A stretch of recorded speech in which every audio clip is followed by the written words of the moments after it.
Good afternoon, ladies and gentlemen. The Hurricane Watch Team is here with a tropical weather update. Today we're going to be talking about Tropical Depression 11, Invest 96P, Invest 97P, Invest 98P, as well as Tropical Storm Elvis for Wednesday, January 29th, 2025.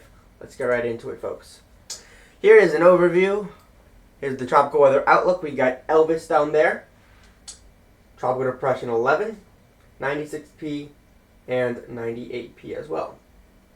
Let's take in a closer look. I want to turn on the pointer here so it is a little bit easier to. Not what I meant to do. Here we got Tropical Storm Elvis down here at around. We have it at 60 miles an hour, air pressure at 990 millibars. It is the biggest. It's one of the threats that we're going to be talking about, as well as 11S, which is moving southwestward toward Mauritius, La Réunion, as well as Madagascar. 96P and 98P don't really have a great chance of development. However, these two systems out here, we are going to be watching them as they do later on in the week, going into the first week of February. We are going to be looking at those systems as they do later on have a better chance of development. So for Tropical Depression 11, it is code blue. So this is the 29th of January 2025. Air pressure is about 1,000 millibars. It has weakened a little bit. As you can see, yesterday we were dealing with the tropical storm. Its maximum winds are about 30 knots, about 35 miles an hour. It was formerly Invest 93S. So as you can see here is the latest satellite imagery. There is quite a bit of convection. I'm going to just turn the pointer off because that's not working. As you can see, there is quite a bit of convection with this storm. So I do think it's trying to organize. However, it is encountering some wind shear, which is why it did weaken since the last update we did yesterday. The overall sea surface temperatures aren't an issue. As you can see, we are looking at 28 to 30 degrees Celsius. We do need a minimum of 26 degrees Celsius to support a tropical cyclone. It will be quite a while before this storm really begins to impact anywhere. It will be Mauritius, La Réunion, as well as portions of Madagascar could possibly be impacted later on in the next week. Here are the latest models. As you can see, we are nothing really, even 72 hours out from now, not much. It isn't really about 96 to 120 hours out from now when we could see those impacts towards Mauritius and Réunion. Now, one of the models does have it veering off to the southeast. Is that because we could see that jet stream pull it southward? That's a possibility. But a majority of the models have it impacting it and going on towards Madagascar. So that's 120, 140 hours out from now. It's still a ways out. We're still watching to see how much more is it going to intensify. That's what we're watching out for right now. Overall, the models are showing this will intensify back into a tropical storm. If that does so, again, we will keep you all updated, and that is expected to move towards Mauritius and La Réunion, possibly Madagascar as well. Here are the latest forecast track from the Joint Typhoon Warning Center. They did scale it down quite a bit, 40 to 45 knots, 45 to about 50 miles an hour once it makes those impacts there to Réunion and Mauritius as well. So again, we do have about 2 to 3 days until we do begin to see those impacts. However, people in those areas who have interest in those areas do need to begin to prepare for this storm. It's not going to be a really big wind event according to the latest forecast track.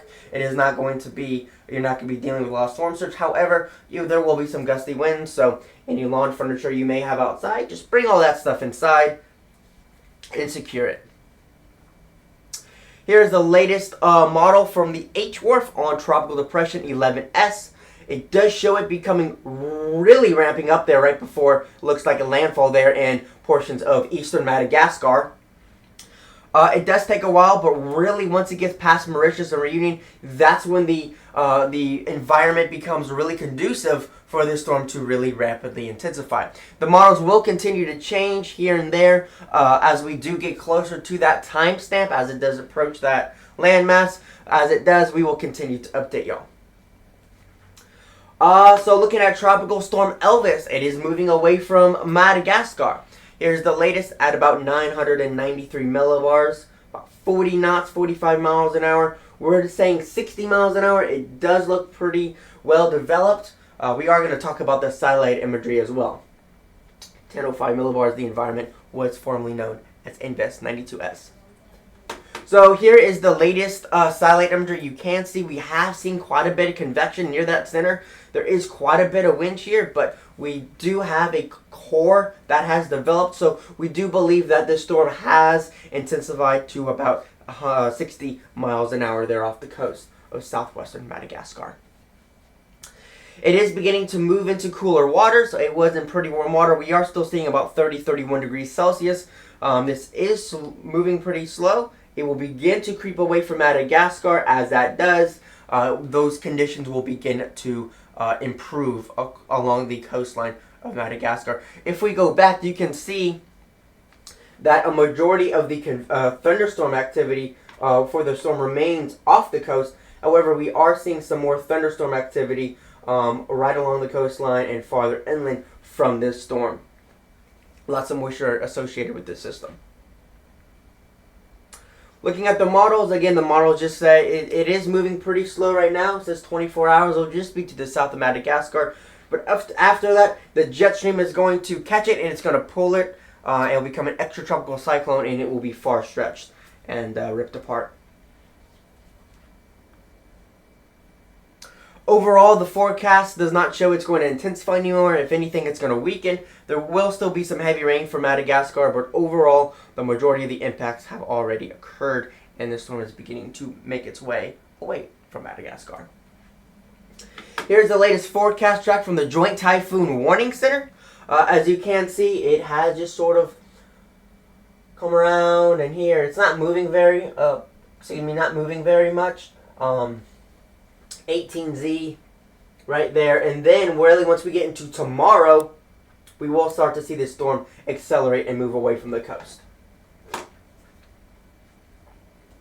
Here's the latest from Meteo France. Again, it is moving pretty slow right now, but again, as we get to tomorrow and to the later part of tomorrow, we will begin to see this storm move faster away from the coast, but then we will also have to deal with that other system that we're going to be dealing with, Tropical Depression 11S. And that's another system that could impact Réunion, Mauritius as well. So it is something we're closely monitoring here. Here is the latest model for from the HWRF for Tropical Storm Elvis. Again, all the models really playing into a large amount of agreement. Storm is slow right now, and it's going to accelerate, and it will be far stretched apart, and it will completely be ripped apart by that jet stream. Talking a little bit about Invest 96P. Again, this is the latest update. About 1,006 millibars. Maximum winds we have it at 20 knots. We do have it code gray right now because it has only a 20% chance of formation. However, it is situated there right off the northeast coast of Australia, which is why it is bringing in a lot of heavy rain, flash flooding, and so people in this area, be prepared for flash flooding. It is imminent, if not already occurring. There it is, situated basically right on the coastline, 30-31 degrees Celsius waters right there, which is why we're seeing a lot of that convection there. As you can see, a lot of that convection there off the coast of Australia. This will continue. There's really not a whole lot more to talk about with this system because it's not got a really good chance of development. It's just sort of sitting there. It's going to kind of fall apart. The biggest threat with this system is going to be a big rainmaker. It's going to cause a lot of flooding. There's going to be a lot of heavy rain. Flash flooding will be the #1 concern for people in this portion of Australia. Looking at Invest 98P, 30% chance of development, air pressure 1,005 millibars. Well away from Australia, there it is. We are seeing quite a bit of convection, but there is not a core. There is no rotation. There might be some at the low levels, but overall this is a very disorganized system. Taking a look at those sea surface temperatures, water temperatures are not an issue. The wind shear is the issue, folks. take a look. You can see that wind shear coming in from west to east a little bit, which is kind of displacing all the convection away from the center circulation, which is why this storm is in fact struggling to intensify.